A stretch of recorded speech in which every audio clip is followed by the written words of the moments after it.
नमस्ते investors, simply stocks में आपका स्वागत है।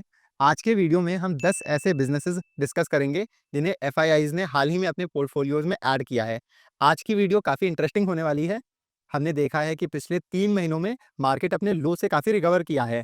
मार्केट एक ग्रोथ फेज में एंटर कर रहा है और इंस्टीट्यूशनल पैसा मार्केट में वापस आ रहा है। तो आज हम जिन बिजनेसेस को स्टडी करेंगे वो सारे ही एक अच्छे ग्रोथ फेज से गुजर रहे हैं या उसमें एंटर कर रहे हैं। तो हम इनको एनालाइज करेंगे और देखेंगे कि क्या कारण हो सकते हैं जिनकी वजह से एफआईआईज इनमें निवेश कर रहे हैं। अब एज अ स्टैंडर्ड डिस्क्लेमर, ये वीडियो इन स्टॉक्स पर किसी भी तरह का बाय या सेल रिकमेंडेशन नहीं है। हमारा मकसद यहाँ पर सिर्फ आपको इन बिजनेस मॉडल्स के बारे में समझाना है। तो बिना कोई देरी किए चलिए शुरू करते हैं। हमारी लिस्ट में पहला बिजनेस है वेंट इंडिया। वेंट में ओनरशिप चेंज हुआ है। ये जर्मन कंपनी वेंट जीएमबीएच और कार्बोरेंडम यूनिवर्सल, जो कि एक मुरुगप्पा ग्रुप की कंपनी है, उनका ज्वाइंट वेंचर हुआ करती थी। पर हाल ही में वेंट ने इंडिया बिजनेस में अपनी प्रमोटर होल्डिंग सेल करके इस बिजनेस से एग्जिट कर लिया है। आप ये शेयर होल्डिंग पैटर्न के स्क्रीनशॉट में देखोगे, जून क्वार्टर माने कि अप्रैल से जून के महीनों में वेंट जीएमबीएच की होल्डिंग 37.5% से शून्य हो गई है। एफआईआई स्टेक पहले ना के बराबर थी, अब बढ़कर 2.34% हो गई है और डीआईआईज की हिस्सेदारी 6.7% से बढ़कर 9.2% हो गई है। अगर आप नीचे आएंगे तो एक बहुत ही इंटरेस्टिंग नाम भी सामने आया है। मुकुल अग्रवाल ने भी इसमें 2.5% स्टेक खरीदी है। इनके अलावा और एक ये एस इन्वेस्टर हैं सिद्धार्थ अय्यर, जो मुकुल अग्रवाल जी के साथ ही कई डील्स में पार्टनर रहते हैं। उन्होंने भी 1.5% हिस्सेदारी उठाई है। इसका बिजनेस समझ लेते हैं अब हम लोग। तो वेंट ऐसे सुपर एब्रेजिव्स बनाती है जिनका इस्तेमाल हार्ड चीज़ों की कटिंग, शेपिंग, फिनिशिंग और क्लीनिंग में होता है। जहाँ भी आपका बारीकी वाला काम होता है, माने कि कोई ऑटो पार्ट बनाना है या डिफेंस में किसी टैंक या जेट का कोई पार्ट बनाना है, वहाँ इनके प्रोडक्ट्स का यूज़ रहता है। पिछले कुछ सालों में कुछ खास ग्रोथ नहीं रही है वेंट में। जैसे पिछले 4 सालों में इनकी सेल्स 9% सीएजीआर और मुनाफा 13% सीएजीआर से ग्रो करता आया है। पर भविष्य को देखें तो सुपर अब्रेजिव्स मार्केट का आउटलुक काफी स्ट्रांग लग रहा है। पूरा सेक्टर कुछ 10% कैगर से ग्रो कर सकता है, पर वेंट जिन प्रोडक्ट सेगमेंट्स में है वहां ग्रोथ 17% सीएजीआर तक हो सकती है। तो ये बड़ा ट्रिगर है इस बिजनेस के लिए। अगर हम देखें कि ये ग्रोथ आ कहां से रही है, तो भारत में इलेक्ट्रॉनिक्स मैन्युफैक्चरिंग का मार्केट बूम कर रहा है।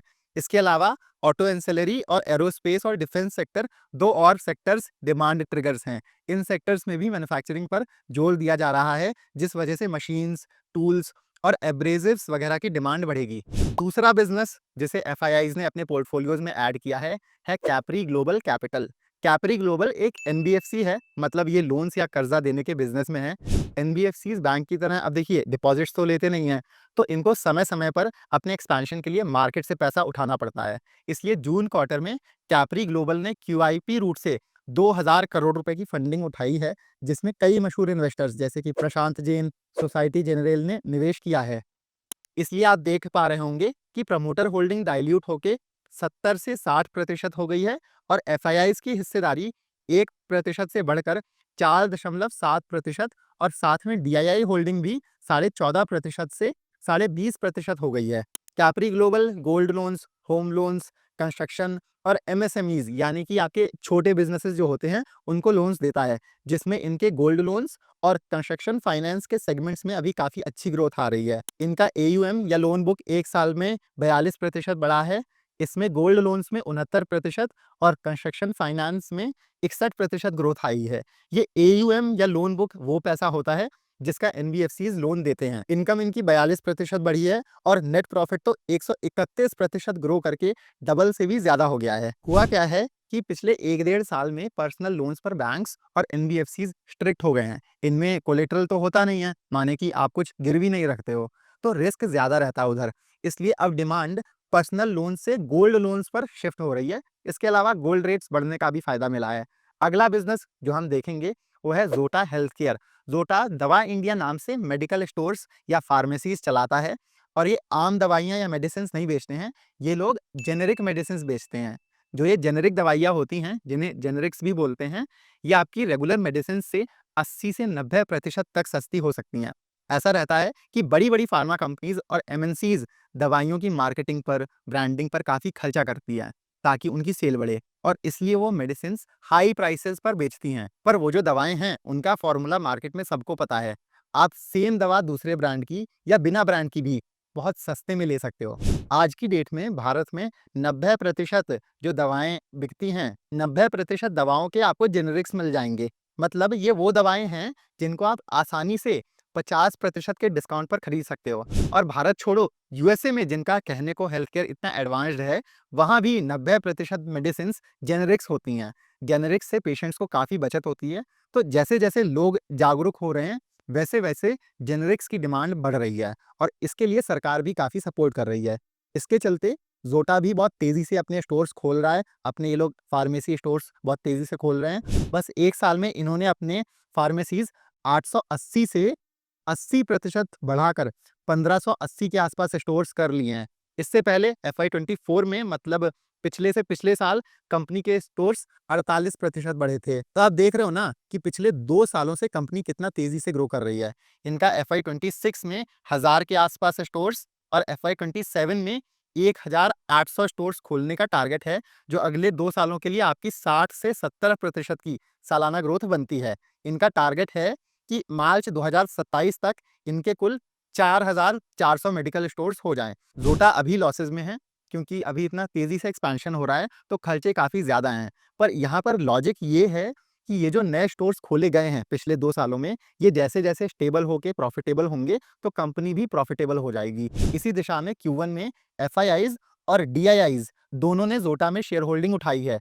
एफआईआई स्टेक 0.9% से लगभग 2.95% पॉइंट्स बढ़कर 3.8% हो गई है और डीआईआई स्टेक में भी 1.1% पॉइंट्स की बढ़ोतरी हुई है। चौथा बिजनेस जो हम स्टडी करेंगे वो है पेन्नार इंडस्ट्रीज।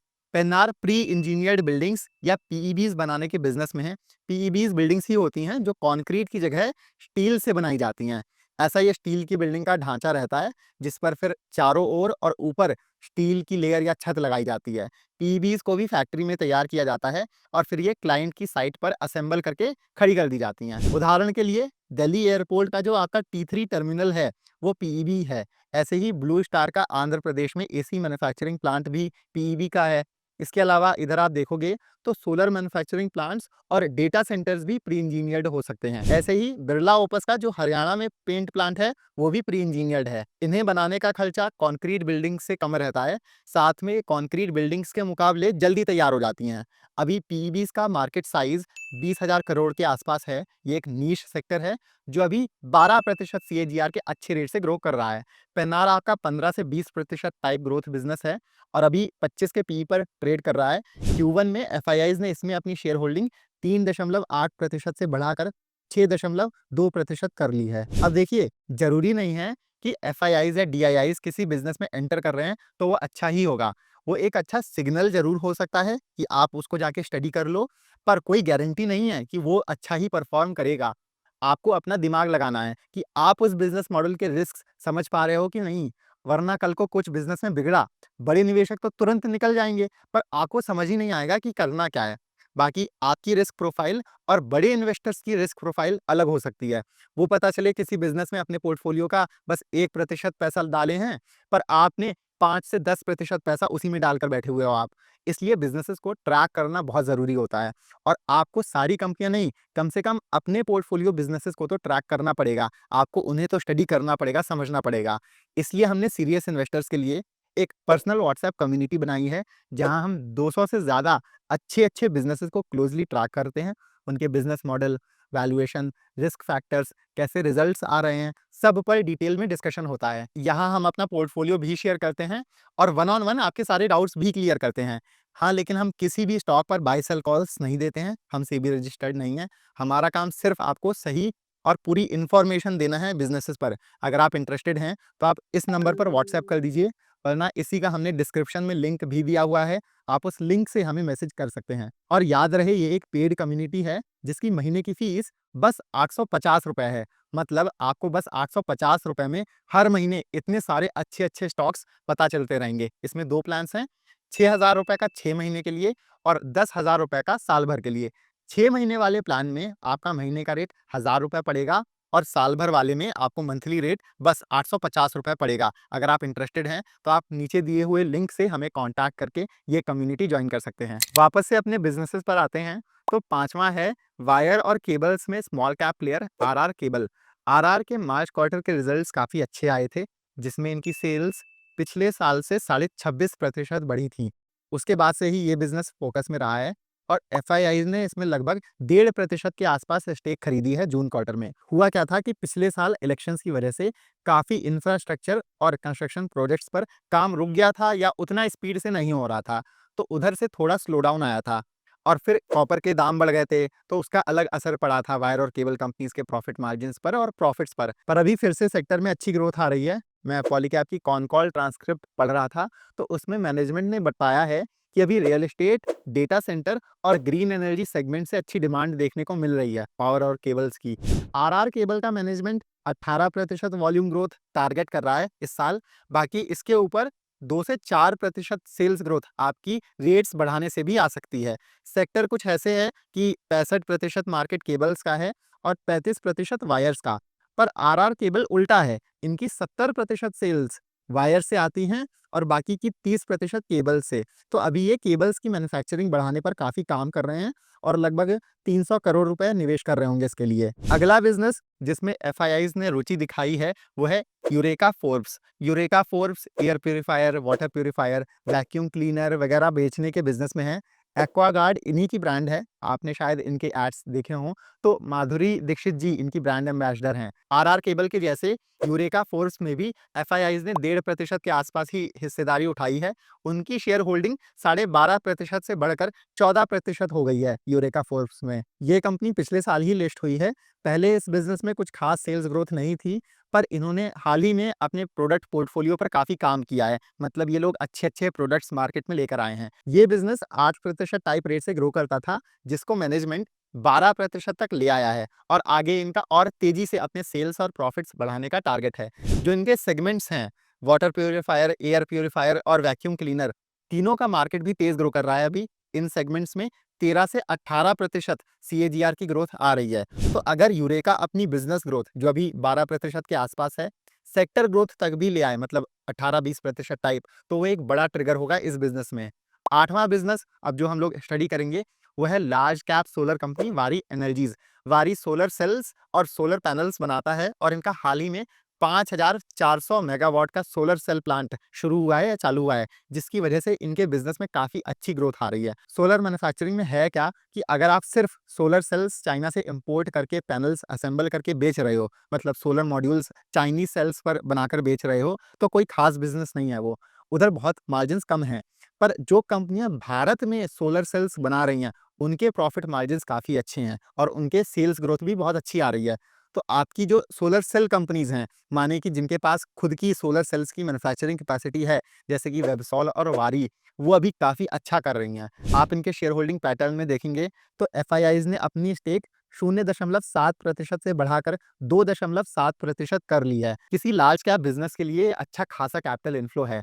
इसके अलावा इनके Q1 के रिजल्ट्स भी काफ़ी अच्छे थे। सेल्स पिछले साल से 32% बढ़ी हैं। इनके एबिटा में बहुत अच्छी ग्रोथ आई है। आप देखेंगे एबिटा 83% बढ़कर इस क्वार्टर 1170 करोड़ के आसपास हो गया है।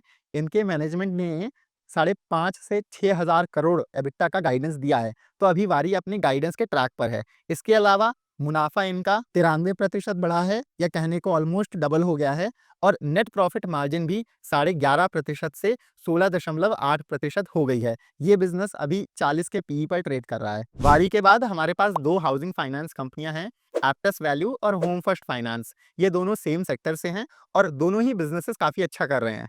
एप्टस और होम फर्स्ट आपके छोटे शहरों और गांवों में 10 से 15 लाख रुपए से कम के साइज के होम लोन्स देते हैं, जिन्हें अफोर्डेबल हाउसिंग लोन्स बोला जाता है। इस अफोर्डेबल हाउसिंग सेगमेंट में अभी काफी अच्छी ग्रोथ आ रही है। सरकार प्रधानमंत्री आवास योजना जो पीएमएवाई है, उसके तहत मिडिल क्लास और कम आय वाली फैमिलीज को सब्सिडाइज्ड रेट में, मतलब कम रेट पर होम लोन्स दे रही है। एप्टस का एयूएम इसी दिशा में पिछले साल से 24% बढ़ा है और होम फर्स्ट का 29% बढ़ा है Q1 में। कैपरी ग्लोबल की तरह ये भी एनबीएफसीज हैं, तो इन्होंने भी एक्सपेंशन के लिए पैसा उठाया है, जिसमें एफआईआईज पार्टिसिपेट किए हैं। इसलिए आप देखोगे कि एप्टस में एफआईआईज की हिस्सेदारी 27.7% से बढ़कर 30.4% हो गई है। ऐसे ही होम फर्स्ट में एफआईआईज ने अपनी हिस्सेदारी 1.2% पॉइंट्स बढ़ाकर 37.2% कर ली है। पहले उनकी स्टेक 36% हुआ करती थी। आप खुद से हाउसिंग फाइनेंस सेक्टर को स्टडी कर सकते हैं। यहाँ भी काफ़ी अच्छी अपॉर्चुनिटीज़ हैं। इसमें 3 काफ़ी अच्छे बिज़नेसेस हैं, इंडिया शेल्टर, होम फर्स्ट और एप्टस, जिन्हें आप इंडिपेंडेंटली देख सकते हैं। आखिरी बिज़नेस जिसमें एफआईआईज़ ने इंटरेस्ट दिखाया है, वो है आपका पीसी ज्वेलर। पीसीजे पर हम सेपरेट वीडियो भी कर चुके हैं। आप चाहें तो उसे देख सकते हैं जाके, उसका लिंक मैं आपके लिए डिस्क्रिप्शन में डाल दूँगा।